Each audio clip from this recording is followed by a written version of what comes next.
त्याला काम नाही त्यांनी अनुष्ठानला बसायचं. आता ते आपले बाबा बसले अनुष्ठानला. आता बाबाला काम होत नाही म्हणून बसले काय? त्यातलं त्यांना मर्म कळलं, अनुष्ठान म्हणजे काय कळलं, म्हणून ते इकडं अनुष्ठान वळले. ज्याला कळलं तेच वळले इकडे. तुम्हाला अजून काही कळणार नाही अनुष्ठान म्हणजे काय. अनुष्ठान म्हणजे पोळा नाही, हा अनुष्ठान म्हणजे पोळा नाही. तुमच्या प्रत्येकाच्या जीवनामध्ये ज्याला खायचं आणि खेळायचं कळतं ना, त्यालाच मात्र काही इच्छा नाही, त्यालाच काही इच्छा नाही. ज्याला खायचं आणि खेळायचं कळतं त्याला काची काही इच्छा हो.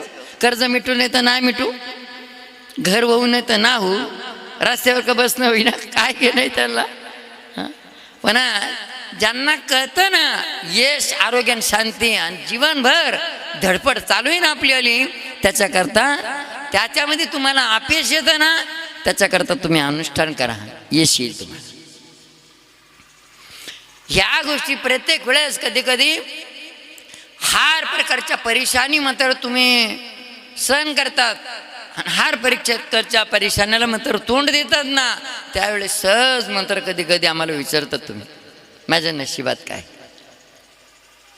माझ्या नशिबात काय, माझ्या संचितात